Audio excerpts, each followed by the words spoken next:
안녕하세요. 특주 감사합니다. 예수 나의 좋은 치료자. 제가 그 메시지를 준비하면서 갑자기 한 찬송가가 생각이 났습니다. 방금 특주했던 찬송가였습니다. 그래가지고 이거를 수십 번 들으면서 나 노래하리라. 천한 나를 돌아보사 보신 구세주를 찬양해. 이 말씀이 그 찬양 가사 제목이 딱 마음에 이렇게 꽂히고 나의 고백이 바로 이 찬양 가사의 고백이다. 그런 이제 생각을 하게 됐습니다. 자, 오늘 말씀의 제목은 죄인을 부르러 왔노라입니다. 말씀은 마가복음 2장 1절에서 17절이고요. 요절은 17절입니다. 다 같이 한번 요절을 읽겠습니다. 시작. 예수께서 들으시고 그들에게 이르시되 건강한 자에게는 의사가 쓸데없고 병든 자에게가 쓸데있느니라. 나는 의인을 부르러 온 것이 아니요 죄인을 부르러 왔노라. 기도하겠습니다. 하나님 아버지, 이 시간 준비된 말씀이 성령으로 담대히 증거되기를 기도합니다. 예수님 이름으로 기도합니다. 아멘. 마가복음은 하나님의 아들 예수 그리스도의 복음의 시작이라 이렇게 시작이 되었습니다. 복음은 뭐라고 그랬죠? 유앙겔리온. 예수님이 이 땅에 우리의 왕으로 오셨고 새 시대를 여셨다 입니다. 예수님은 이 땅에 왕으로 오셨지만 종이 되사 우리를 섬기셨고 십자가에 달려 죽으셨습니다. 그 궁극적 목적은 우리의 죄를 사하시고 멸망받을 수밖에 없는 우리를 천국으로 인도하기 위해서입니다. 이 목적을 가장 잘 드러내는 말씀이 오늘 말씀 마가복음 2장 말씀입니다. 우리가 오늘 말씀을 통해서 복음이 무엇인가, 죄사함이 무엇인가, 예수님이 어떻게 우리의 죄사함을 주시는가, 그것을 배우고 또 우리가 그 은혜를 누리기를 기도합니다. 자, 1절을 우리 다 같이 한번 읽어보겠습니다. 1절 시작.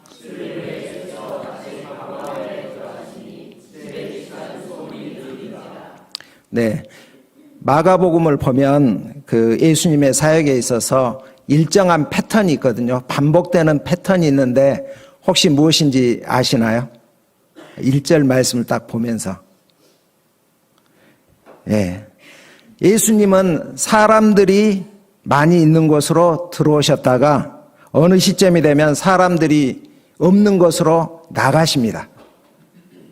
우리가 1장을 공부했었는데 1장을 보면은요, 예수님께서 사람들이 세례 요한에게 세례받기 위해서 몰려왔던 곳으로 오셔서 세례를 받으셨습니다. 이때 하늘이 갈라지고 성령이 비둘같이 내리고 또 하나님께서 내 사랑하는 아들이라고 이렇게 증언을 하셨습니다. 그 후에 예수님께서 성령에 이끌려 사람이 없는 광야로 나가셨습니다. 그러고 나서 다시 사람들이 있는 곳으로 들어와서 하나님의 나라가 가까이 왔으니 회개하고 복음을 믿으라, 이렇게 복음 전파를 하시고 제자들을 부르시고 각종 병든 사람들을 고치시고 귀신을 쫓아내셨습니다. 그 후에 또 어떻게 하시나요? 다시 사람들을 떠나서 한적한 곳으로 가서 거기서 기도하셨습니다.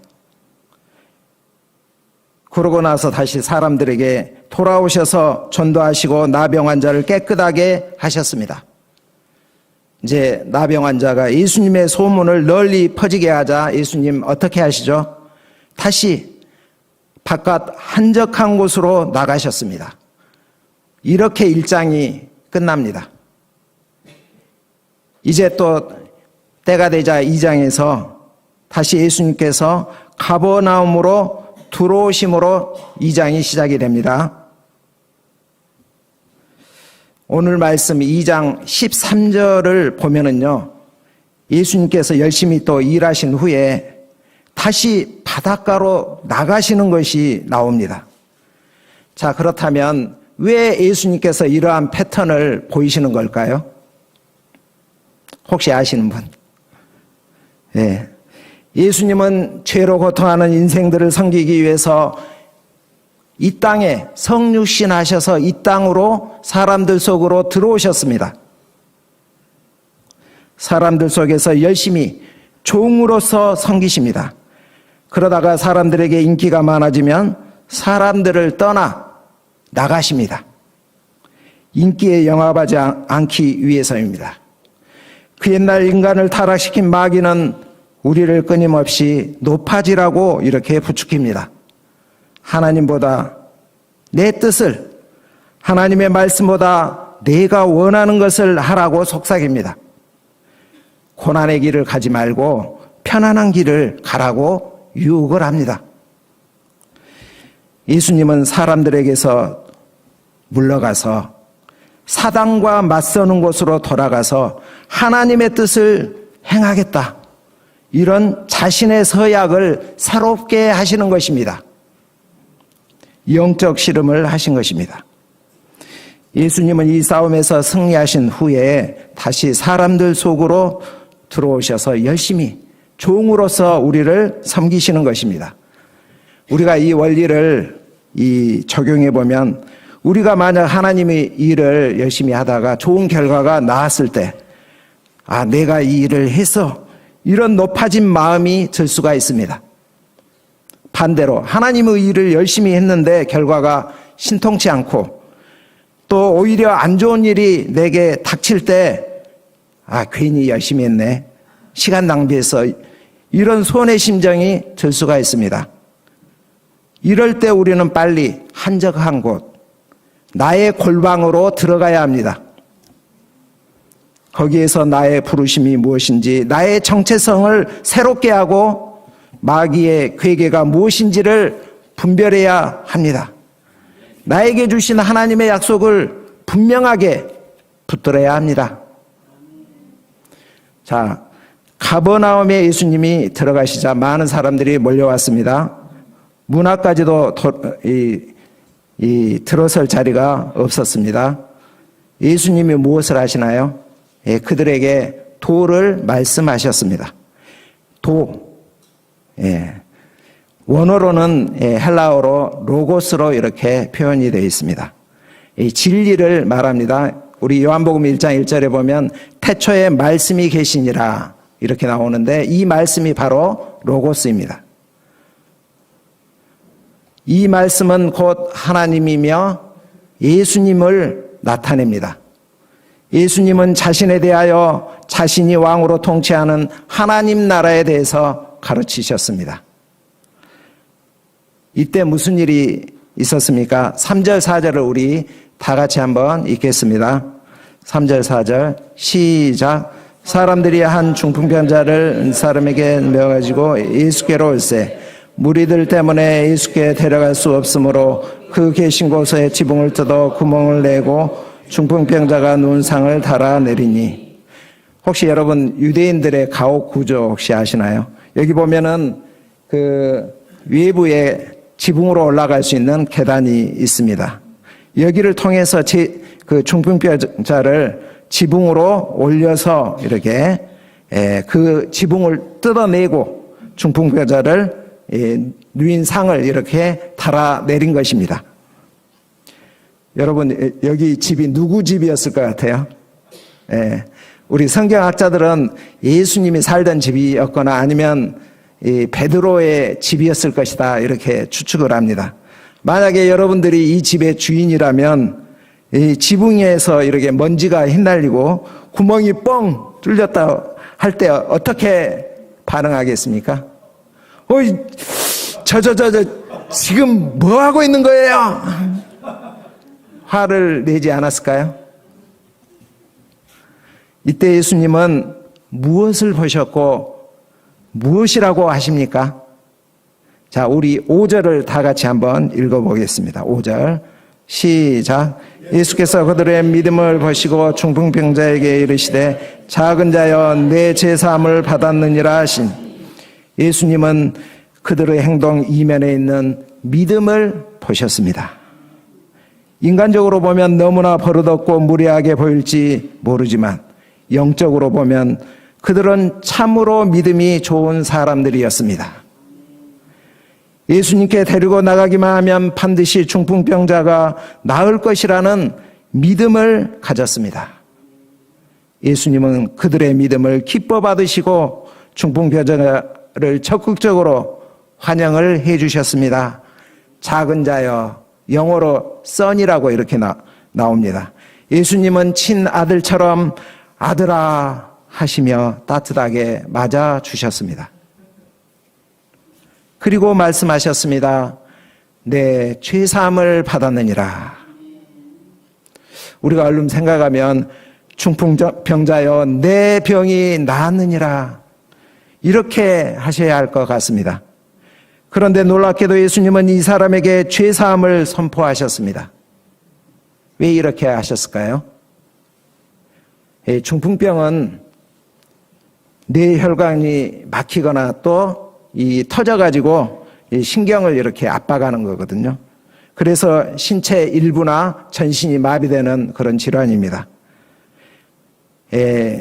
비만이라든지 흡연, 과음, 또 이제 콜레스테롤 수치가 높다든지 또 음식을 너무 이렇게 조절을 잘 못한다든지 또 운동 부족 이런 것이 원인이라고 합니다.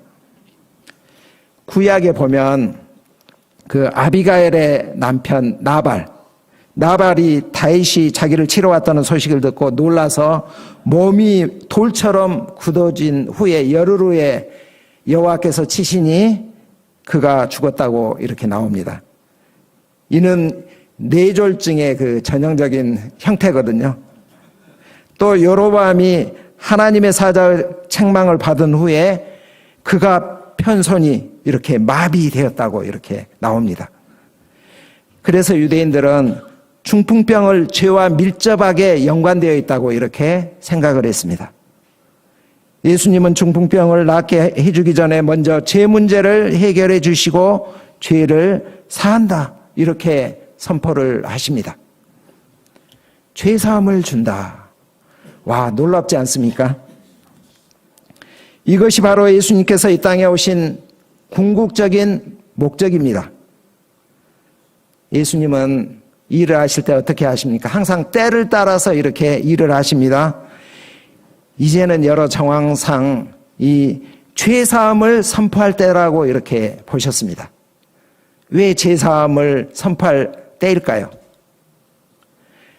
첫 번째는 이 중풍병과 어때요? 죄와 밀접한 관계가 있는 것처럼 죄사함과 믿음과는 밀접한 관계가 있기 때문입니다.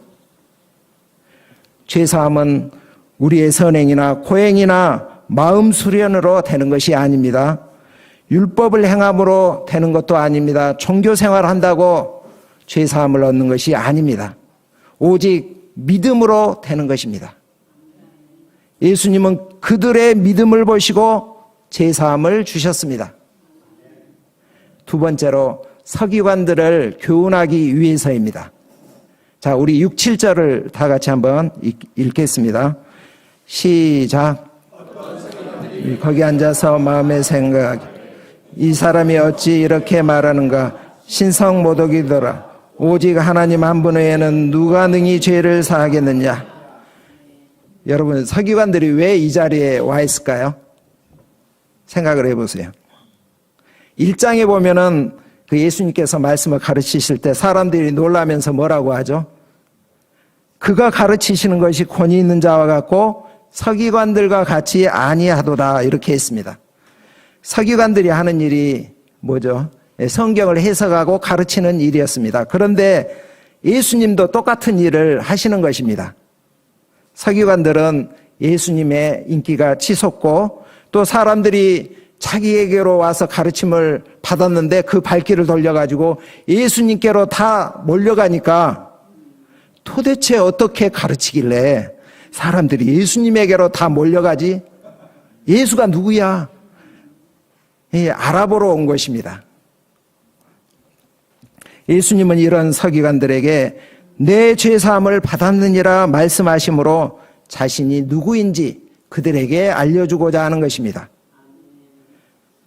그들은 이 예수님과 같은 레벨이 아니라 서기관들은 그들보다 훨씬 높은 분이라는 것을 알려주고자 하시는 것입니다. 자, 생각해 보십시오. 성경이 누구에 대한 책입니까? 예수 그리스도에 관한 책입니다. 성경을 가장 많이 접하고 가장 많이 연구하고 가장 잘 알고 있다고 치부하는 그들이 누구? 서기관들입니다. 성경에 기록된 그리스도, 그들이 그토록 기다렸던 그리스도가 바로 그들 앞에 있습니다.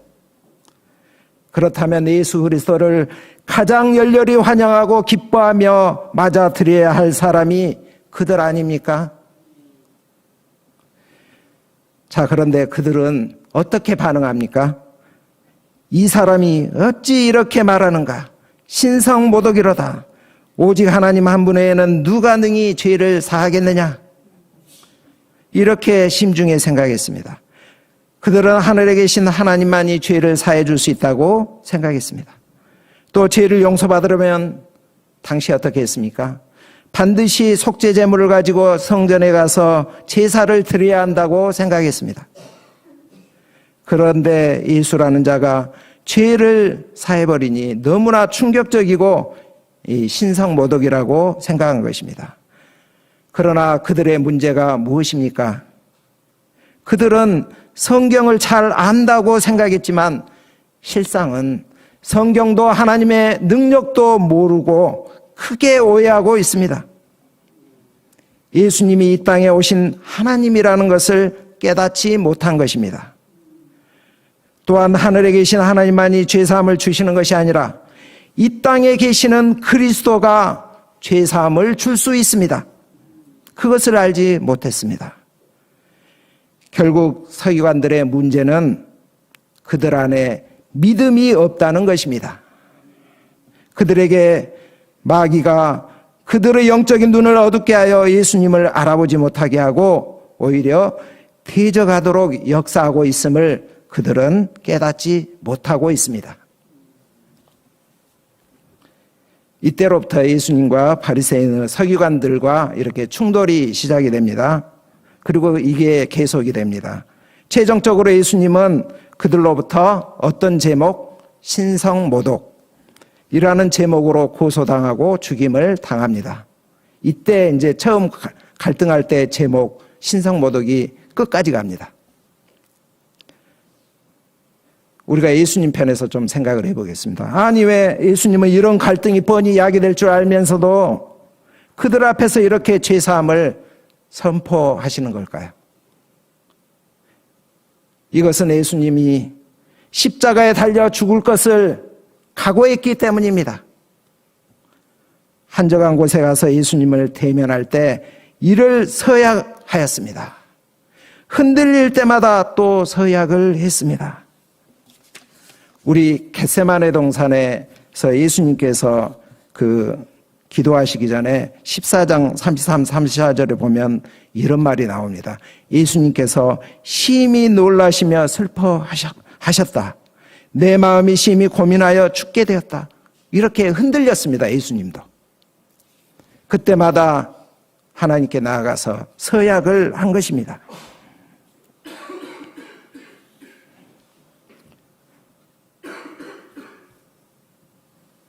내 죄사함을 받았느니라. 이 서약에는 이제 예수님이 자신의 몸을 속죄 제물로 내어 놓겠다. 그리고 새 성전이 되겠다. 그런 각오를 피력한 것입니다. 당시로서는 가히 혁명적인 그런 선언이었습니다. 예수님은 이제 자신이 땅에서 죄를 사하는 권세가 있다는 것을 증명하기 위해서 그들에게 질문을 합니다.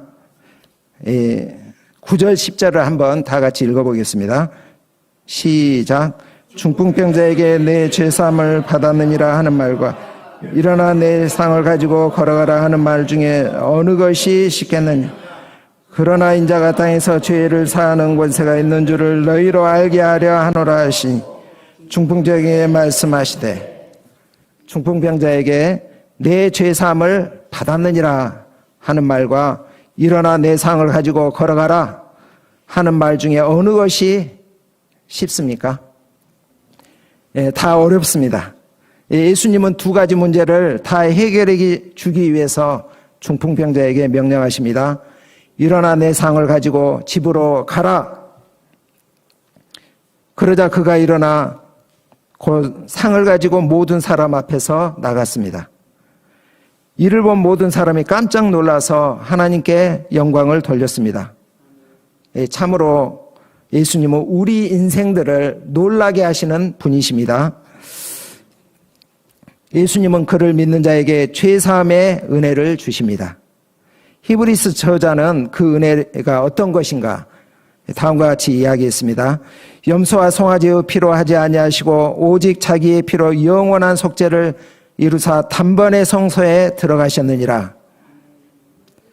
성전에서 드리는 속죄 제사는 일시적인 효력이 있었습니다. 그러나 예수님을 통한 속죄의 제사는 단번에 그리고 영원히 효력이 있습니다. 이제 우리가 죄를 용서받기 위해서 성전에 가서 속죄 제사를 드리지 않아도 됩니다. 다만 예수님을 믿기만 하면 우리의 모든 죄가 용서받습니다. 사도 바울은 이렇게 말합니다. 우리는 그리스도 안에서 그의 은혜의 풍성함을 따라 그의 피로 말미암아 속량 곧 제사함을 받았느니라. 이것이 바로 복음입니다. 우리에게 새롭고 상기를 활짝 열어주신 주의 은혜를 감사 찬양 드립니다. 자, 예수님께서 사람들을 놀라게 하는 사역을 하시고서 또다시 사람들로부터 떠나십니다. 구체적으로 이제 바닷가로 나가십니다. 그러나 큰 무리가 예수님께 나오고 예수님은 그들에게 말씀을 가르치십니다. 14절을 봅시다. 예수님께서 지나시다가 알페오 아들 레이가 세간에 앉아있는 것을 보셨습니다. 그리고 말씀하십니다. 나를 따르라. 그러자 그가 일어나서 따릅니다. 이 본문은 아주 짧게 나옵니다. 그렇지만 이 안에는 놀라운 이 내용이 담겨져 있습니다. 당시 세리는 어떤 사람들이었습니까? 손가락질 당하고 증오의 대상이었습니다. 아주 악명 높은 그런 죄인으로 취급을 받았습니다. 세리는 두 종류가 있다고 합니다. 첫 번째는 가바이라고 부르는 세리인데요. 일반적으로 정해진 세금을 받는 세리입니다. 토지세나 소득세, 인두세를 이렇게 거두었습니다. 두 번째로 두아나에 또는 모케스라고 불리는 이런 세리인데요.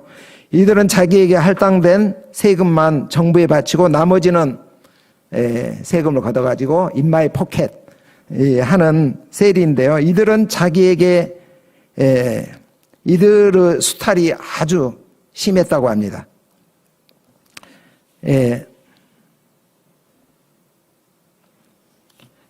여기 보면은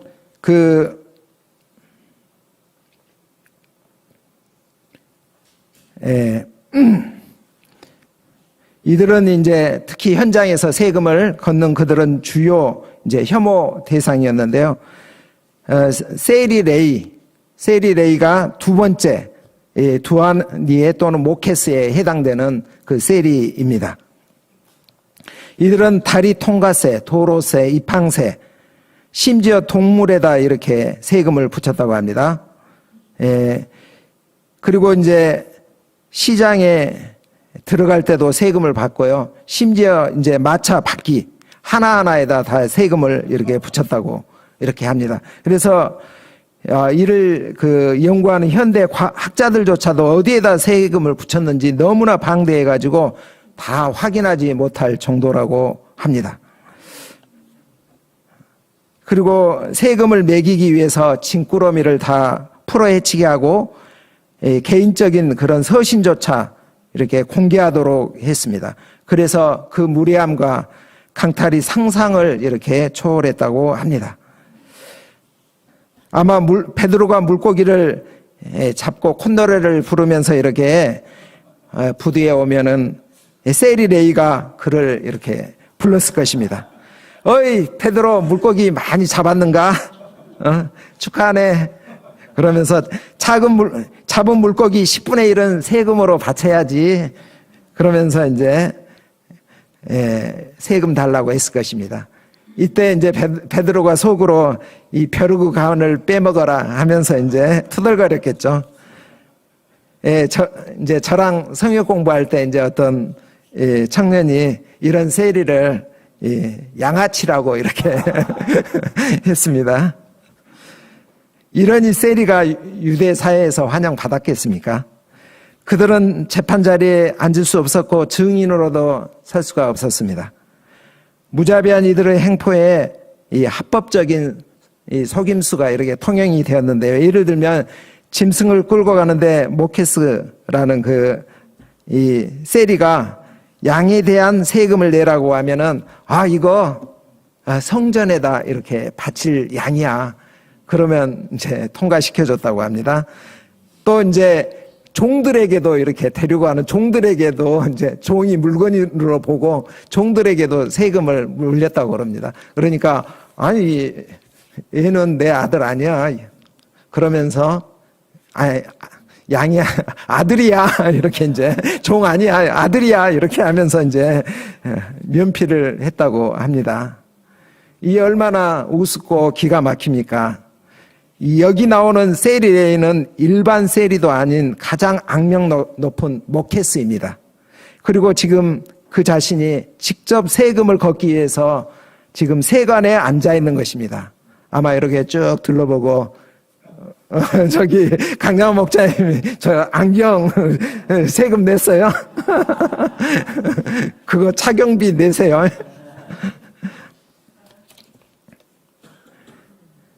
지나가는 사람들에게 어디에다 세금을 매길까 지금 예리한 매의 눈으로 살피고 있었을 것입니다. 이런 것을 예수님께서 나를 따르라 이렇게 말씀하십니다. 제자로 부르십니다. 진짜 용서받을 수 없고 회개가 어려운 그런 계층의 사람을 예수님께서 제자로 부르고 있습니다. 너무나 충격적이어서 옆에서 듣고 있던 베드로가 자기 귀를 이렇게 의심했을 것입니다. 하면서 한숨을 쉬었을 수도 있습니다. 이것이 우리에게 말해주는 바가 무엇입니까? 어떤 죄인이라도 용서받을 수 있다는 것입니다. 누구라도 예수님의 제자가 될 수 있고 예수님 안에서 소망이 있다는 것을 보여주는 것 아니겠습니까? 레이는 너무나 기쁜 나머지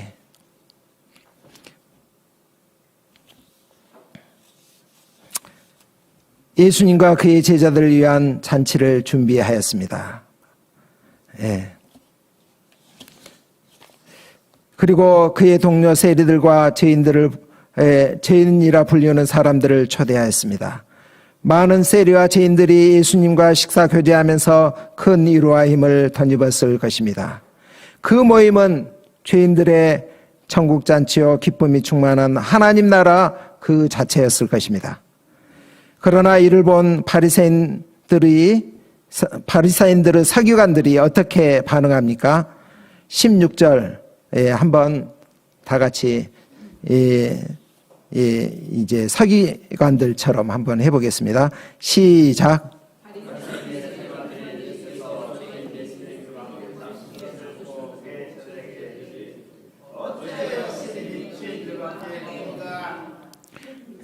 참으로 과간이라는 것입니다.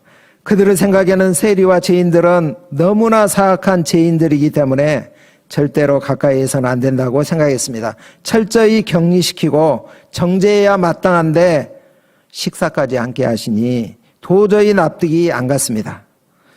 예수가 정상적인 랍비라면 최소한 저들을 회개시킨 후에야 맞아들여야 하는 것 아닌가 이렇게 생각했습니다. 이때 예수님은 뭐라고 하십니까? 17절을 우리 다 같이 한번 읽겠습니다. 시작.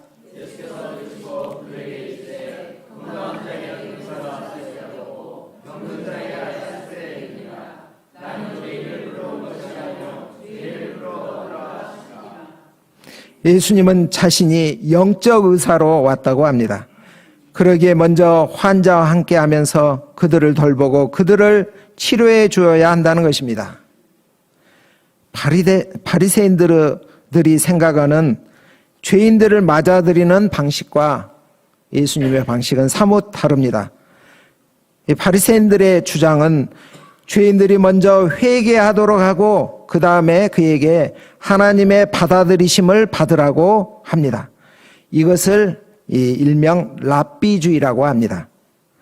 반면에 그리스도는 먼저 죄인들을 하나님께로 맞아들이고 그 다음에 그를 회개자로 만듭니다.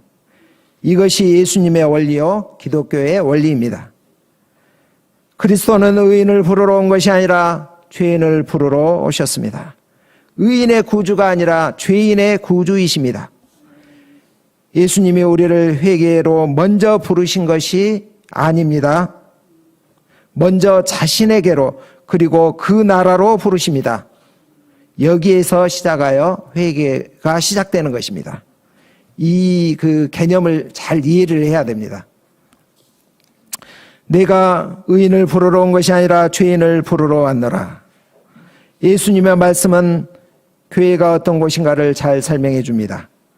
만약 예수님이 의로운 사람, 죄가 없는 사람, 깨끗한 사람을 뽑으러 오셨다면 우리는 감히 예수님께 나아갈 수 없을 것입니다. 죄와 허물이 많은데도 죄가 없는 척, 의로운 척, 위선적으로, 가식적으로 행동했을 것입니다. 소감을 써도 내가 지난주에 뭘 잘했는지 찾아서 자랑거리만 늘어놓을 것입니다. 다른 사람의 죄와 허물을 지적하고 고발하는 데만 열을 올릴 것입니다. 그러면 얼마나 피곤하겠습니까? 이중적인 바리새인과 같은 공동체가 되지 않겠습니까? 그러나 예수님께서 죄인을 부르러 오셨기 때문에 우리는 전혀 의인인 채 할 필요가 없습니다.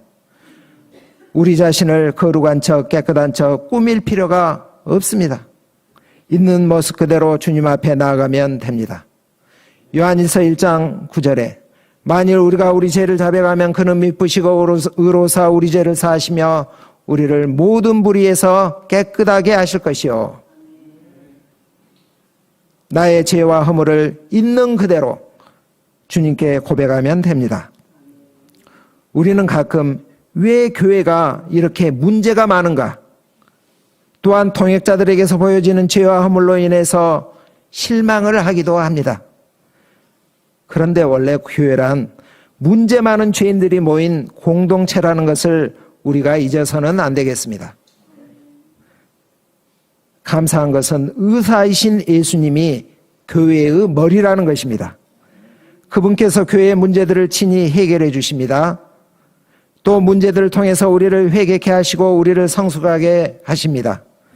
또한 우리 구주 예수님은 한 사람 한 사람을 인격적으로 다루셔서 각자의 제약된 습관과 인격을 단계별로 이렇게 치료해 주시고 강건한 사람이 되도록 이렇게 빚어주십니다. 사람마다 이제 그 치료 기간이 짧을 수도 있고요. 길기도 합니다. 어떤 죄와 허물은 고쳐지지 않아서 평생 가지고 가면서 힘들게 씨름해야 하는 그런 것들도 있습니다. 이것이 바로 교회입니다.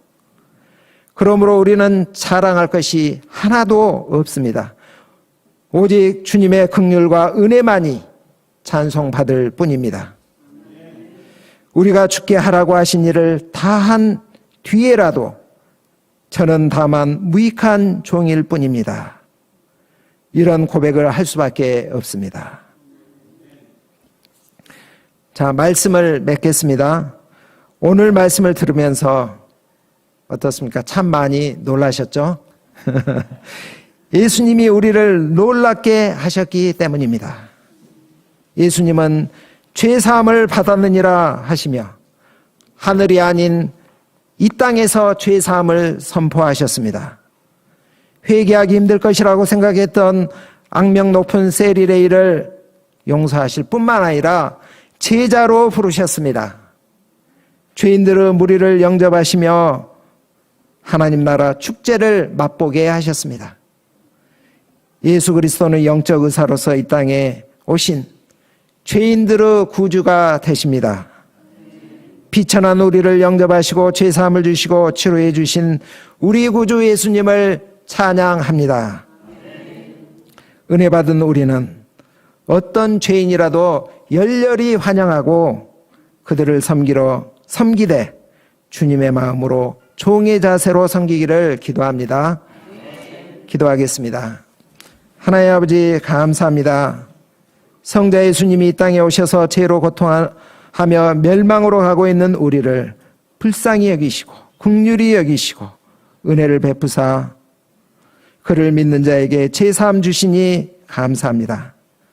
저희가 늘 죄사함의 권세자 예수님께 나아가 그를 믿고 나의 병든 내외적인 문제들을 고치고 치유받기를 간절히 기도합니다. 죄인들의 구주 예수 그리스도를 저희들이 적극적으로 소개하고 예수님처럼 우리가 그들을 섬기는 종으로 열심히 살아가기를 간절히 기도합니다. 예수님 이름으로 기도합니다. 아멘.